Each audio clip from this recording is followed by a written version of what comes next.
안녕하세요. 네, 오늘 안경이 좀 바뀌셨어요. 아, 네. 네. 밖에서 그 색깔 변하는 거 있죠. 네. 선글라스로. 그런 거예요. 근데 오늘 그 옷 색깔과 안경 색깔 되게 잘 어울리시는 것 저 같아요. 안 보이시겠지만 양말도 색깔 맞죠? 아, 그래요? 양말도 색깔 맞춤하셨어요? 네. 오늘 우리 북극여우가 가장 눈여겨본 첫 번째 뉴스는 뭐예요? 아, 이걸 국제 뉴스라고 봐야 될지 국내 뉴스라고 봐야 될지 모르겠는데요. 네. 혹시 방탄배낭 이런 말 들어보셨어요? 방탄배낭이 뭔지 아세요? 아니, 잘 모르겠어요. 방탄하면 요새 이제 BTS 무조건 그쵸? 떠올리게 되고, 네.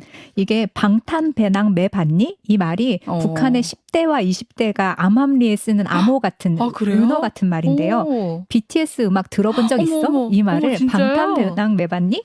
이렇게 표현한다고 합니다. 근데 이제 북한에서는 K-팝이나 뭐 서방 문화를 이제 금지하고 있잖아요. 근데 맞아요. 어떻게 BTS 음악을 알게 됐나요? 이 문화 세국 정책을 고수하던 북한에 네. K-팝을 비롯해서 서구의 콘텐츠가 유입된 데는 두 가지 배경이 있는데요. 첫째는 김정은 국무위원장이 2012년에 국가 지도자가 된 이후에 네. 과학기술 발전과 정보화를 국정 과제로 삼았어요. 그래서 적극적으로 추진을 하다 보니까 그 덕에 북한의 휴대전화 보급이 크게 늘었습니다. 그리고 자체 소프트웨어도 개발을 했죠. 그래서 지금 북한 전체 휴대전화 보급률이 40%가량으로 추정이 되는데 네. 평양 주민의 경우에는 휴대전화 보급률이 71.2%래요. 그리고 평양을 제외한 지방에서는 뭐 30에서 35%가 조금 넘는 수준인데 네. 이 휴대전화를 주로 이용하는 계층이 대도시 주민, 대학생, 그리고 그중에서도 젊은 세대, 소위 장마당 세대라고 하죠. 그래서 이런 사람들이 휴대전화를 이용해서 음악이나 영상을 공유하면서 네. 한국의 음악, 드라마 이런 것이 정보가 유통되면서 이제 알게 된 거죠. 그럼 인터넷도 가능한 거예요? 인터넷은 불가능해요. 북한의 그래요? 3대 이동통신사가 있는데 네. 고려링크, 강성 네트워크, 강성 네트망, 별, 뭐 이름은 다 예쁜 것 같은데 네. 이 여기서 사용되는 기종은 대부분 중국산이긴 한데 이 북한은 일반인의 인터넷 사용을 엄격하게 금지하고 있어요. 그래서 네네. 스마트폰이 있어도 우리처럼 원하는 정보를 바로 검색해서 알아볼 수는 없습니다. 네. 그러니까 스마트폰을 지능형 전화기라고 부른대요. 지능형 전화기? 네. 스마트폰. 네. 그래서 이 지능형 전화기라고 부르는 스마트폰, 뭐 모든 핸드폰은 손전화기, 여기 네. 인터넷 접속이 차단돼 있고요. 북한 내부용의 인트라넷을 이용해서 당국이 제공하는 한정된 정보만 얻을 수 있습니다. 정말 많은 게 차단되어 있네요. 북한 스마트폰은 이제 자체 소프트웨어를 쓴다고요? 네, 이게 안드로이드 환경이기는 한데 자체 검열 시스템이 장착이 돼 있어요. 그래서 2023년과 2024년 사이에 스마트폰 운영체제, OS라고 하는 이 스마트폰 운영체제를 강제 업데이트 작업을 했습니다. 네. 근데 이 여기에 포함된 내용이 무엇인고 하니 브라우저 열람 기록, 앱 실행 기록이 다 저장이 되고 외부에서 가져온 동영상이나 사진은 정부의 인가를 받지 않으면 열 수도 없고 전송도 못합니다. 어머. 시스템을 벗어나서 소위 탈옥한다고 하죠. 네. 다른 애플리케이션을 뭐 우회해서 설치할 수도 없고 또 스마트폰의 모든 사용 기록이 이렇게 기록으로 남아서 사후에 검열이 가능하도록 하게 됐습니다. 그래서 북한 당국은 이게 반사회주의 확산을 막기 위한 조치라고 했는데 네. 스마트폰을 통한 한국 문화, 이 한류의 유입이 그만큼 확산이 된 거죠. 그 방증이라고 볼 수 있을 것 같아요. 이렇게 강하게 규제를 하기 시작한 것. 네. 거기다가 이 새 업데이트 기능에 정말 신기한 기능이 포함이 돼 있는데요. 네, 네. 어떤 뭐냐면 기능이에요? 네. 바로 괴뢰말 제거 프로그램입니다. 네. 우리 문자 보낼 때 네. 자동 고침 기능 있잖아요. 그렇죠, 있죠. 그 오타나거나 하면 알아서 고쳐주잖아요. 그러니까요. 근데 만약에 남한 말이나 외래어를 쓰면 북한 말로 자동 고침이 된다고 해요. 예를 들어서 오빠라는 단어는 오누이 사이에도 쓰지만 우리는 친한 사람하고도 쓰고 뭐 연인 사이에도 쓰잖아요. 그쵸, 네. 그래서 한국 드라마에 굉장히 자주 등장하는 말이에요. 그래서 북에서는 이것을 금지어, 소위 괴뢰 말투라고 합니다. 그래서 만약 문자에 오빠를 입력하면 네. 자동으로 동지로 변환이 되면서 경고창이 뜹니다. 지금 듣고 있는 오빠들 많이 놀라실 것 같은데 근데 그러니까 자기 친오빠한테 오빠라고 쓸 수 있는 거잖아요. 네, 친오빠한테는 쓸 수 있죠. 근데 그러니까 이 경고 문자가 뜨는 거예요. 네, 연인 사이라든지 이런 사이에 쓰면 그러니까 동지로 교정이 되면서 경고창이 경고. 친형제나 친척 간인 경우에만 쓸 수 있습니다. 이렇게 경고가 뜬다고 해요. 그럼 또 어떤 사례가 있어요? 뭐 남친 우리가 많이 쓰죠. 네. 이것도 괴뢰 말투거든요. 그래서 남자친구로 바로 교정이 되고 남한 괴뢰 지역이라고 나옵니다. 저희 지금 괴뢰 지역에 살고 있는 그러니까요. 거네요. 네. 택배, 우편 수화물, 핸드폰, 손전화기. 네. 러시아는 로시아, 오. 베트남은 웨트남. 아. 이거 오히려 본토 발음하고 더 비슷한 것 같아요. 그러네요. 그다음 네. 메뉴는 차림표, 컴퓨터는 컴퓨터. 이렇게 북한식 표현으로 자동 변환이 되고 네. 또 하나 김일성, 김정일, 김정은 이 이름을 입력하면 자동으로 굵은 글씨체로 변합니다. 요 글씨에서도 우상화가 되어 있네요. 그러니까요. 근데 업데이트를 안 하면은 그럼 어떻게 해요? 이 당국에 의해서 업데이트를 하지 않은 손전화가 발각되면 네. 휴대전화 압수 그리고 강력한 처벌을 경고했습니다. 근데 대북 방송에도 K-팝 많이 튼다고 얘기를 들었는데 대북 방송은 뭐고 또 언제부터 시작을 한 건가요? 대북 방송은 남한에서 북한 주민을 대상으로 진행하는 네. 방송인데요. 주로 확성기 또는 라디오를 통해서 송출이 되고 일기예보, 금연 캠페인 이런 일상적인 내용도 있고요. 네, 네. 북한 체제에 대한 비판, 남한의 발전상, 외부 세계의 소식 이런 걸 전달합니다. 이 방송이 이제 북한 주민들한테 외부 정보를 제공하고 체제에 대한 의문을 제기하려는 목적을 갖고 있는 거죠. 네. 한국 전쟁 이후부터 시작이 됐는데 네. 특히 1960년대 이후 일종의 심리전의 수단으로 활발하게 진행이 됐습니다. 네. 그러다가 남북 관계의 변화에 따라서 이 중단과 재개가 계속 반복이 돼요. 네. 근데 지금 뭐 대북 방송의 역사가 어찌 보면 남북 관계 변화를 나타내주는 그런 지표 같다 이런 생각도 드는데. 맞아요. 그럼 그 그러니까 역사를 한번 짚어볼까요? 남북이 지금 휴전 중이긴 하지만 물리적 전쟁은 아니라도 네. 정보 전쟁은 계속 진행 정보 중입니다. 전쟁. 네. 그래서 1962년에 먼저 북한 쪽에서 휴전선에 이 확성기를 설치했어요. 네. 그러자 남한에서 바로 이듬해 확성기 방송을 우리도 시작했죠. 그래서 그때 당시의 내용은 서로 월북해라 월남해라 네. 이런 내용이었어요. 우리가 더 좋다 이렇게.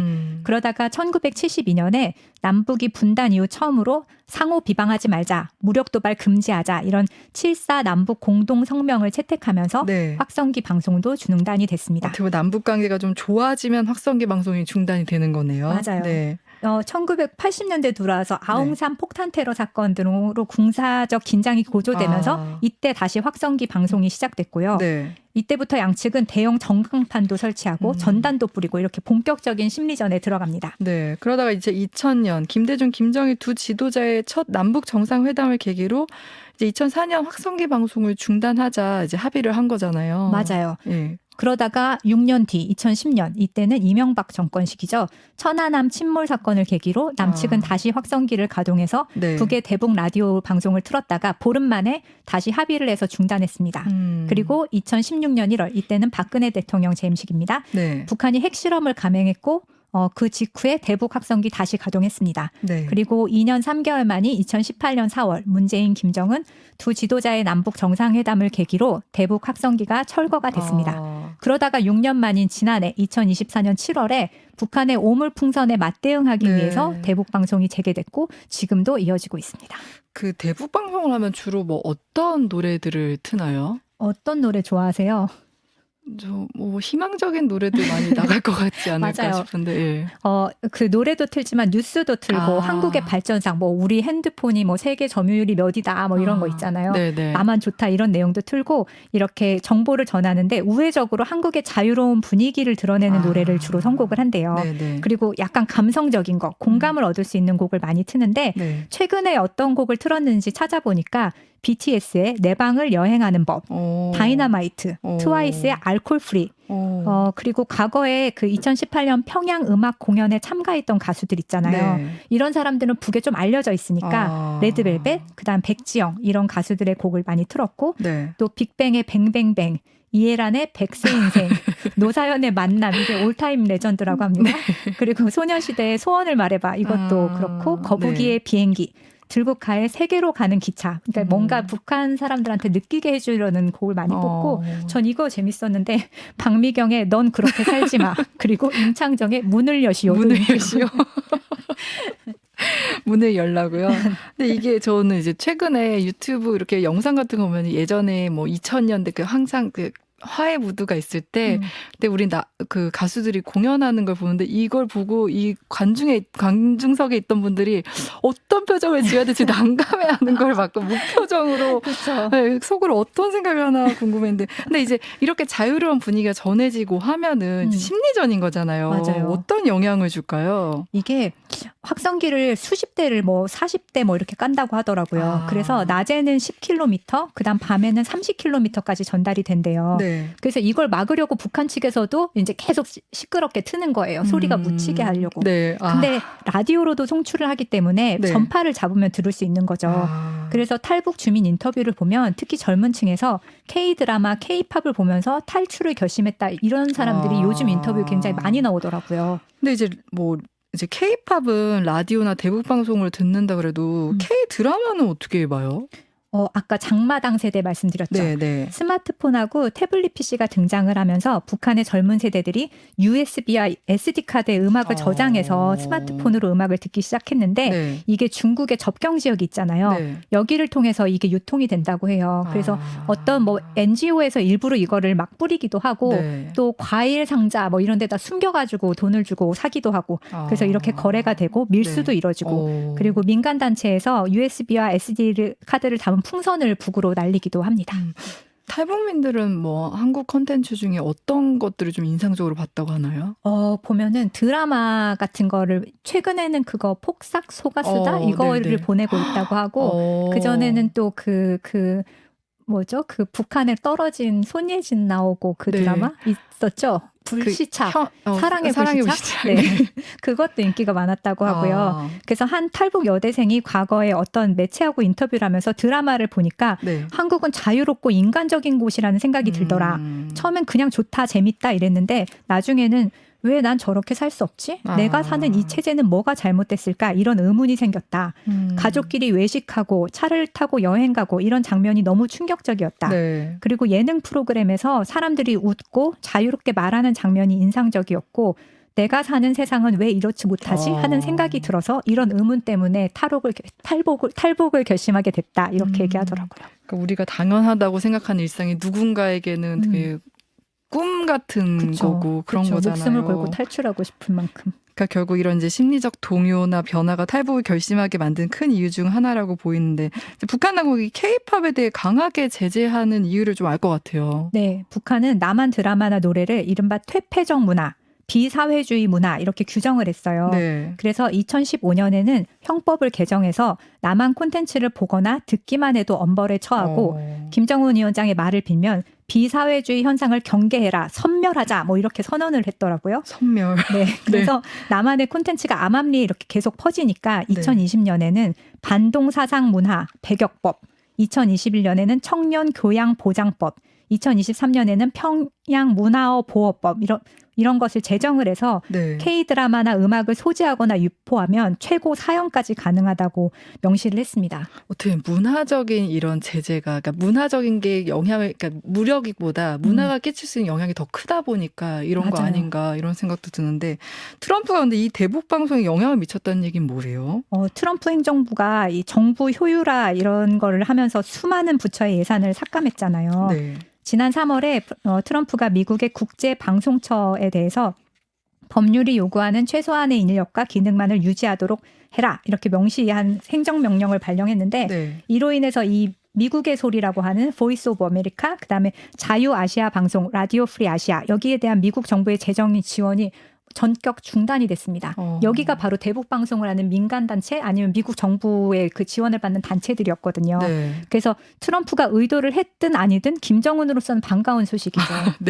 미국이 제작하는 이제 대북 방송이 중단이 된 거네요. 네, 지금 확인해 보니까 부분적으로만 운영을 하고 있는데 이 보이스 오브 아메리카 미국의 소리는 1942년에 2차 세계대전 당시에 나치 선전에 대응하기 위해서 창설된 채널로 이렇게 역사가 80년이 넘었어요. 그래서 미국의 공공외교 전략 커뮤니케이션의 핵심 수단으로 볼 수 있고 한국뿐만이 아니라 뭐 유럽, 중동, 남미에도 방송을 하고 있는데 우리나라에는 한국과 몽골에서 중단파 방송을 송출해서 북한 청취자를 대상으로 국제 정세와 미국 뉴스를 전해왔고 자유아시아 방송은 네. 매일 6시간씩 국내외 뉴스와 한국 뉴스, 한국의 일상 뭐 이런 소식을 전했는데 여기는 그 북한 내부의 정보통이 굉장히 튼튼하대요. 네. 그래서 그 휴민트라고 하죠. 네, 그래서 네. 이 북한의 내부 정보를 바깥으로 송출하는 역할도 했었다고 하고 이 두 채널 모두 과거 유럽의 공산 정권이 무너지는데 네. 정말 큰 역할을 했다. 이런 평가가 있습니다.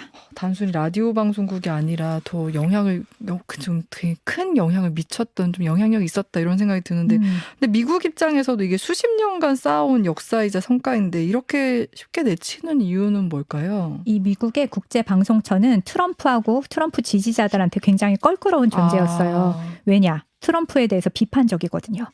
보수 성향의 싱크탱크 헤리티지 재단이 네. 2023년 4월에 대선을 앞두고 발표한 이 비밀리에 발표했었는데 처음에는 차기 공화당 행정부의 정책 구상 프로젝트 2025라는 게 있었어요. 네. 그런데 여기 보면은 이제 뭐 여러 가지 정책을 제안했는데 그중에 이 미국 국제 방송처에 대한 비판을 굉장히 심하게 써놨거든요. 네. 그래서 이 보이스 오브 아메리카를 비롯해서 이런 방송국이 반미적인 서사를 그리고 극자의 시각을 그리고 심지어는 미국의 적대국의 우호적인 콘텐츠를 유포한다.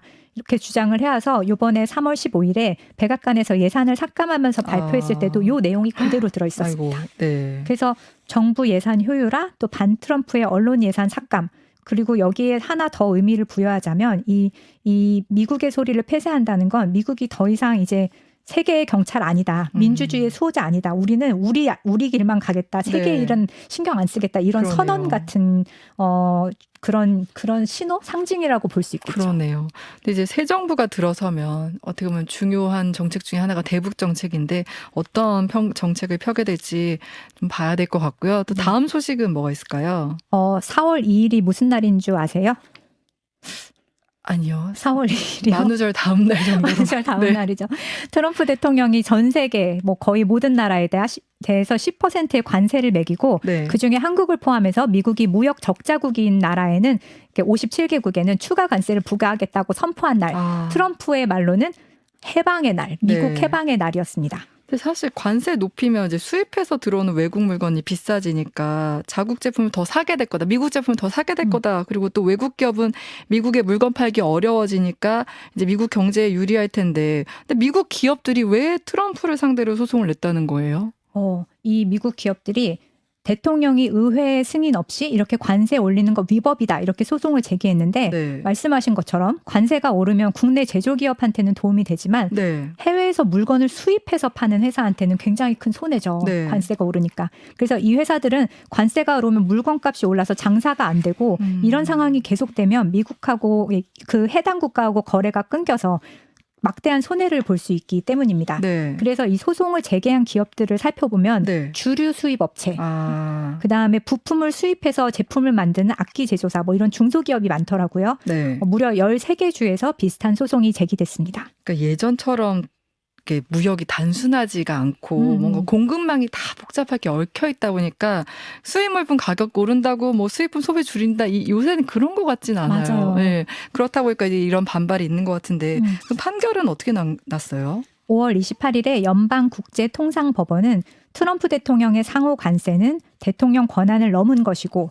연방의회의 과세 권한을 침해했다 이렇게 판결을 하면서 네. 관세 명령을 무효로 그리고 관세의 시행도 금지 이렇게 선언을 했어요. 판결을 내렸죠. 그러면 이제 관세 다 없어지는 건가요? 아직은 아닙니다. 왜냐하면 바로 다음 날 트럼프 행정부가 항소를 했어요. 네. 판결 호력 잠깐 멈춰달라. 우리가 이거 서류 갖춰서 항소할 거다. 네. 그래서 바로 다음 날인 5월 29일에 연방항소법원이 오케이 최종 판결 나올 때까지 관세는 계속 부과해도 된다. 그래서 지금은 계속 관세가 유지되고 있는데 네. 지금 이 일시정지 기간이 한 2주 정도는 계속 될 거라고 해요.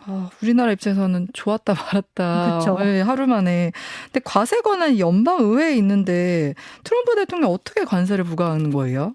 트럼프 대통령이 이렇게 강하게 관세를 부과한 근거가 바로 국제 비상 경제 권한법 인터내셔널 이머전시 이코노믹 파워스 액트라는 건데요. 네. 국가에 큰 위기가 닥쳤을 때 미국 대통령이 외국과의 돈 거래, 무역 이런 경제 활동을 마음대로 제한할 수 있게 해주는 법입니다. 어떻게 보면 예외적인 상황에서 쓰는 법인 것 같은데 실제로 이 법이 쓰인 예가 있나요? 있긴 있어요. 근데 맥락이 다르죠. 네. 이란, 북한, 러시아 이런 나라에 미국이 경제 제재를 할 때 뭐 알카에다라던가 탈레반이라던가 이런 테러 조직의 자산을 동결할 때 바로 이 국제 비상 경제 권한법이 근거가 됐습니다. 네, 트럼프 대통령은 지금 이제 이 무역 적자가 비상 상황이라고 보는 거예요. 그리고 연방 국제 통상법원은 아니라고 보는 거죠. 네, 네. 그래서 국제 비상 경제 권한법이 말하는 비상 상황은 테러 단체가 미국을 위협할 때 어떤 나라가 미국에 해를 끼치려고 할 때 이런 의도, 이런 것을 갖고 이 정도가 돼야 되고 네. 무역 적자는 경제 제재를 할 수 있는 비상 상황은 아니다 이렇게 본 겁니다. 네. 법원은 트럼프 대통령이 무역 적자를 국가들한테 일괄적으로 관세를 이렇게 부과하는 게 대통령의 권한을 넘어선 행위이고 네. 또 미국의 헌법은 대통령이 아닌 의회에 과세 권한을 부과하고 있으며 이는 대통령의 비상 권한으로 뒤엎을 수 없다. 긴급 권한 남용이 국제 무역 질서에 악영향을 줄 수 있다. 이런 판결을 내렸지만 네. 일단은 트럼프가 불복해서 긴급 제출한 판결 효력 정지 요청에 따라서 일시 중지된 상황이고 어떻게 될지는 아직 모르겠네요. 어떻게 보면 자유경제 이런 걸 중시하던 미국이 이렇게 보호주의로 완전히 나선 그러니까요. 것도 아이러닉하고 또 이제 법원이 이걸 딱 잘라 그건 아니다 이렇게 하는 것도 참 묘한 상황인 것 같은데 그렇죠. 지금 이제 권력 분립의 중요성을 요즘 들어 참 피부에 와닿게 하는 것 같아요. 지금까지 하수정 북유럽 연구소 소장과 함께했습니다. 고맙습니다. 감사합니다.